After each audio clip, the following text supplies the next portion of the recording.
Friend, this is me Sadat and you are watching your own YouTube channel English with Sadat. Friend, किसी ने मेरे एक viewer ने comment box में पूछा था कि what the difference between emphatic and reflexive pronoun.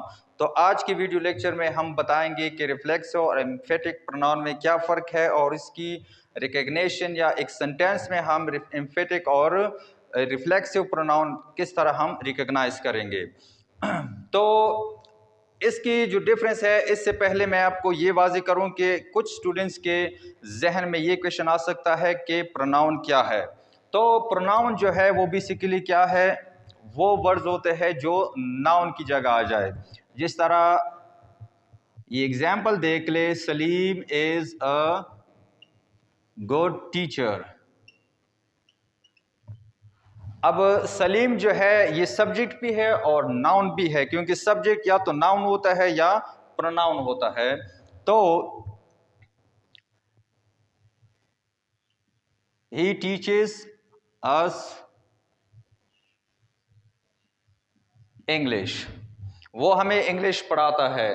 तो यही जो है ये बेसिकली इस्तेमाल हुआ है सलीम की जगह। तो ये नाउन है, इसकी जगह ये वर्ड इस्तेमाल हुआ, तो इसे हम क्या कहेंगे, प्रोनाउन कहेंगे।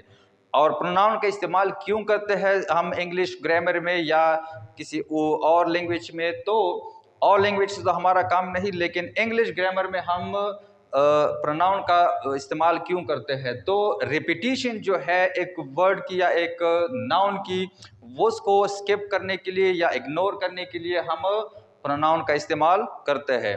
तो होप दैट कि आपको प्रोनाउन की समझ आ गई होगी। अब देखते हैं डिफरेंस इन दो वर्ड्स की दरमियान। तो पहले देख लेते हैं रिफ्लेक्सिव। रिफ्लेक्सिव जो है ये केस है किस चीज़ की, प्रोनाउन की। इस पर मैंने अलग एक वीडियो लेक्चर अपलोड की है कि प्रोनाउन की डिफरेंस केसेस कौन से है। तो ये इसकी क्या है, रिफ्लेक्सिव केसेस जो है उस पर किसी ने कमेंट किया था कि इसमें और ये एम्फेटिक में फ़र्क क्या है। तो पहले ये एग्जांपल देख ले, पहले ये देख ले, उसके बाद हम कंपैरिजन करेंगे, फिर आपको समझ में आ जाएगा। शी हिट हर सेल्फ, उसने खुद को क्या है, हिट कर दिया। अब उसकी इंटेंशन किसी और को हिट करने की थी, लेकिन उसने क्या है, खुद को हिट कर दिया। मतलब क्या है रिफ्लेक्सिव की, कि एक डूअर या जो सब्जेक्ट है या प्रोनाउन जो है उसकी एक्शन जो क्या है, टर्न बैक टू हिम, तो वापस क्या है उसको टर्न बैक कर लेता है। तो इसलिए इसे हम रिफ्लेक्सिव प्रोनाउन कहेंगे। दूसरा देख ले, आई डिस्ट्रॉयड माई सेल्फ, मैंने खुद को बर्बाद किया। तो ये माई सेल्फ क्या है, आई की रिफ्लेक्सिव जो केस है वो माई सेल्फ है। तो क्या है, ये कह रहा है कि मैंने खुद को डिस्ट्रॉय कर दिया। अब सिचुएशन कुछ इस तरह भी हो सकती है कि वो उसकी जो इंटेंशन है वो किसी और को बर्बाद करने की थी, लेकिन उसने खुद को बर्बाद कर दिया। मोस्ट ऑफ द टाइम इस तरह इस्तेमाल होते हैं, हर सिचुएशन में ये इस तरह नहीं हो सकता। अच्छा, थर्ड है कि can you date yourself, क्या तुम ये खुद कर सकते हो। लास्ट वन देख ले, ये ज़रूरी एग्जाम्पल है, इससे हम कंपैरिजन करेंगे एम्फेटिक की। He posted the letter himself, वो उसने लेटर खुद पोस्ट कर दिया। अब देखते हैं एम्फेटिक। एम्फेटिक जब हम किसी सेंटेंस में या किसी वर्ड पर हम क्या है जोर दे रहे होते हैं या जोर देने की कोशिश कर रहे होते हैं, तो वो से हम एम्फेटिक कहते हैं। एम्फेटिक बेसिकली एम्फेसिस से निकला है।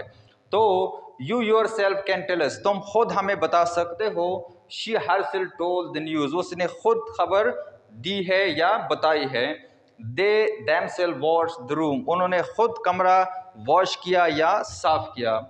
He himself posted the letter, उसने खुद लेटर को क्या है, पोस्ट किया है, पोस्ट ऑफिस गया था। अच्छा, मैंने जिस तरह बताया कि अब ये दो सेंटेंसेस जो है, he posted the letter himself, he himself posted the letter. अब ये दोनों की अगर आम कन्वर्सेशन में हम इसकी मीनिंग देख ले तो तकरीबन सेम है, लेकिन अगर ग्रामेटिकल डीपर मीनिंग हम देखें तो इसमें काफ़ी फ़र्क है।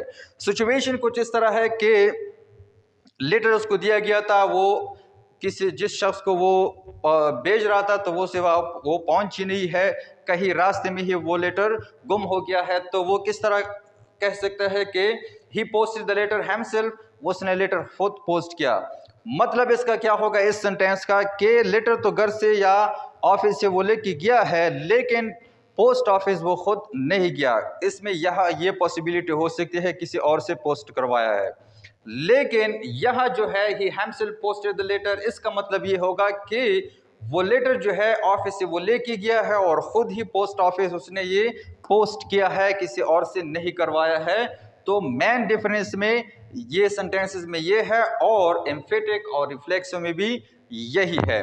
तो होप दैट कि आपको ये क्लियर हो गया होगा। फिर भी अगर आपको लगता है कि इसमें कुछ पॉइंट जो है जो आपको समझ नहीं आ गया तो वो आप कमेंट बॉक्स में पूछ लेना, वो मैं आपको इसी तरह डिटेल में क्या है बताऊंगा। ये किसी की कमेंट थी, उस पर मैंने ये इतनी डिटेल्ड वीडियो बना दी। अदरवाइज मैं वीडियो बनाने वाला था एक्शन और स्टेट ऑफ वर्ब की, कि एक्शन और स्टेट ऑफ वर्ब में क्या डिफरेंस है। होप दैट कि आपको ये समझ आ गया होगा। नेक्स्ट वीडियो लेक्चर होगा एक्शन और स्टेट ऑफ वर्ब पर।